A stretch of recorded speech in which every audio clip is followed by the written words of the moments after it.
Okay guys, I got a treat for you today. This is, I mean, you can see how big she is compared to the other videos. Still in the same frame space. This is my pure supergiant female. She came to me guaranteed pure from like a 5-year project of Gary Uno making supergiant fascio red stripes.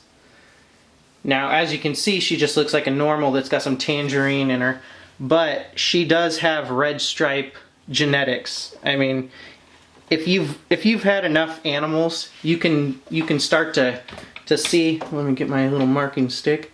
See that? The striping down the sides?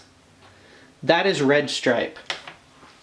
So when you get things like this, you know, it's like a blushing.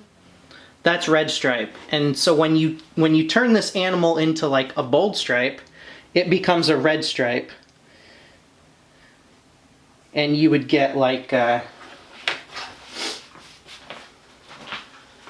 me see if I can get my little girl out here.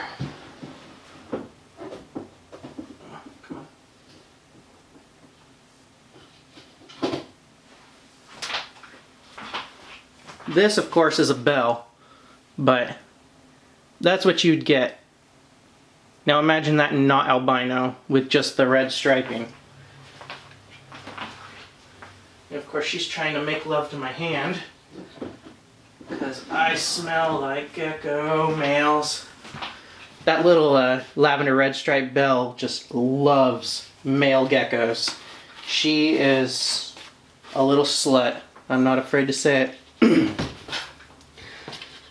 But yeah, so that was Gary Uno from I don't even know what his website is. Something about leopard gecko something. I don't know. I'm not really a Gary Uno fan. I've talked to him once in the last 5-6 years. He probably doesn't even know who I am, and well, honestly, I don't really know who he is. So, how I got this one was there was a RACA auction, the Reptile and Amphibian Charity Auctions, and it was Beatrice reptiles. And so I think that's how I came across this one. So it was labeled as a, you know, pure supergiant, but then once talking to her, you know, I got the whole story on fascio and red stripe and Gary Uno's project and how Beatrice is actually, Karen is the mother, Beatrice is the daughter, and so it's Beatrice's reptiles, but Karen is really the one that, like, obviously pays for everything, being the mother. So she bought a whole group of these guys, and that's how I got a hold of this. So she never hatched out anything, and this is her, I think this is her 3rd season that I've bred her, and I've bred her to morphs, and I have gotten nothing but giant normals. That's it. Max Snows as well, because I did breed her to Super Raptor. So I got a ton of giant Max Snows that are het for Raptor, which was pretty cool because everybody loved that. And she is she's an escaper. Mondo gecko. I mean, 2 hand lengths, longer than that. Just huge animal. Only dwarfed by one supergiant male. I hatched supergiant Tremper Hetford Dabble Blanco that I stupidly sold to Cassandra Carpenter in Florida, I think. I'm not sure if she's got a gecko breeding page. She just likes big dogs, and she breeds dogs. So getting that super giant, I think I sold him for like 120, 150, maybe less, something like that. And when I sold him, I think he was 125 grams and like really young. So that was, you know, you live and you learn. I had his brother. Oh, come on, camera. I had his brother, so I figured, oh, his brother is like, you know, they were clutch mates, I think, or a month apart, whatever.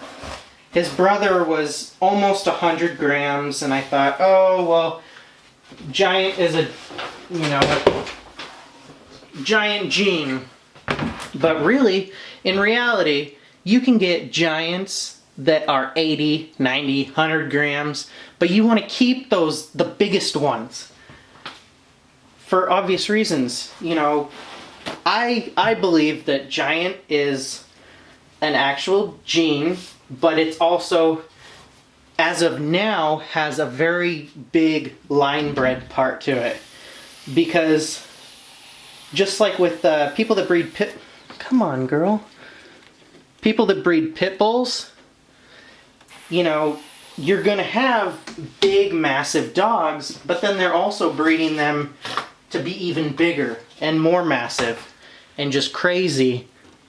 And I think that, you know, breeding 100-gram giants, you're not gonna get the same as saving all of those 100 to, you know, I think Steve's got ones that are like 170 grams. Those are gonna produce bigger babies. But you could see like how I keep her tail is not massive. She, you know, is not fat. I like to keep my giants very lean. So you can imagine you know, his head was about like that. And his body he was just like 2 of her. But bone structure wise, he was also very athletic. That's what I like. I like all of my geckos to be very athletic. It saves from laying problems as well. Obese geckos, the females, have huge trouble laying. It's just you know, there's too much fat blocking the eggs from coming out. Because they don't just hold the fat in their tails. You know, they're like people, you know, big butts, big thighs, big everything.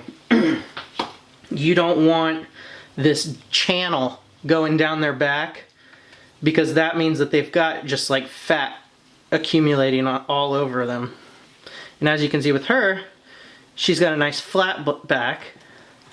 You know, her spine's not raised and her spine's not sucked down underneath all that fat.